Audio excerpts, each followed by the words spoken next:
রাজৌরিতে mortar নিষ্ক্রিয় করল ভারতীয় সেনাবাহিনী। পুঞ্চে নিয়ন্ত্রণ রেখার কাছে একটি বাড়ি থেকে মর্টার উদ্ধার।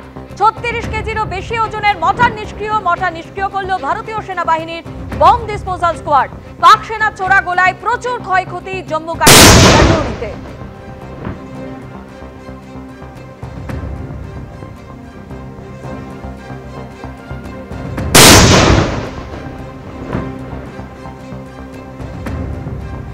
এছাড়াও ছড়িয়ে ছিটিয়ে সেখানে পড়ে রয়েছে পাক মর্টার, আর্টিলারি গান থেকে ছোড়া গোলা।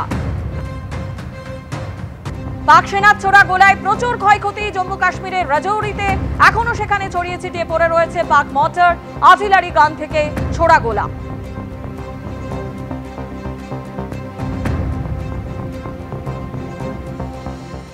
ভারতের প্রত্যাঘাত নিয়ে ফের মিথ্যা তথ্য পাকিস্তানের। ভারতের ডিজিএমওকে দেওয়া তথ্য অস্বীকার করে মিথ্যা তথ্য পাকিস্তানের।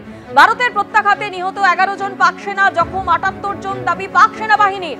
ভারতের প্রত্যাঘাতে পাক সেনার অন্তত 35 থেকে 40 জনের মৃত্যু, আগেই জানান ভারতের ডিজিএমও রাজীব ঘাই।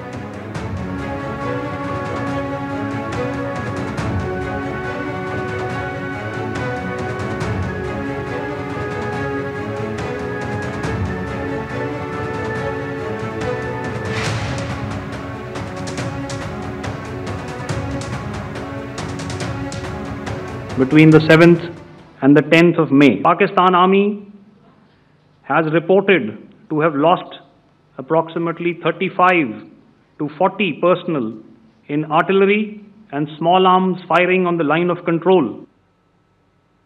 ভারতের ডিজিএমও রাজীব ঘাই জানিয়েছিলেন 7 থেকে 10 মের মধ্যে নিয়ন্ত্রণ রেখা বরাবর কামান এবং ছোট অস্ত্রের গুলি বর্ষণে পাকিস্তানি সেনার অন্তত 35 থেকে 40 জনের মৃত্যু হয়েছে। পাক সেনাবাহিনী তাই জানিয়েছে। এবার পাক সেনাবাহিনী দাবি করল ভারতের প্রত্যাঘাতে নিহত 11 জন পাক সেনা, জখম 78 জন। নিহতদের মধ্যে ল্যান্স নায়েক দিলাওয়ার খান, ল্যান্স নায়েক ইকরামুল্লাহ, সিপাই মোহাম্মদ আলীল আকবর ছাড়াও রয়েছে পাক বায়ুসেনার স্কোয়াড্রন লিডার উসমান ইউসুফ সহ 11 জনের নামের তালিকাও প্রকাশ করেছে পাকিস্তান।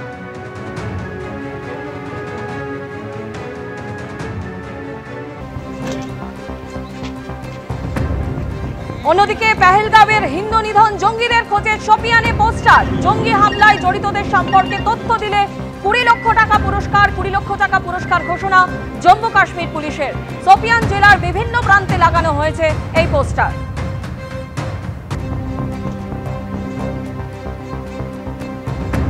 সেই ছবি আপনারা দেখতে পাচ্ছেন। পেহেলগাঁওয়ে হিন্দু নিধন জঙ্গিদের খোঁজে শোপিয়ানে পোস্টার।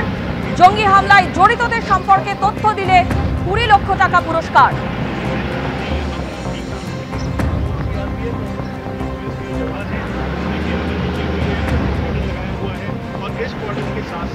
অন্যদিকে শোপিয়ানের ছবি আপনাদের সামনে তুলে ধরছি। শোপিয়ানের জঙ্গলে সেনা জঙ্গি গুলির লড়াই। অভিযান চলাকালীন নিরাপত্তা বাহিনীকে লক্ষ্য করে গুলি, পাল্টা জবাব ভারতীয় সেনাবাহিনীর। এই মুহূর্তে এলাকা ঘিরে রেখেছে নিরাপত্তা বাহিনী।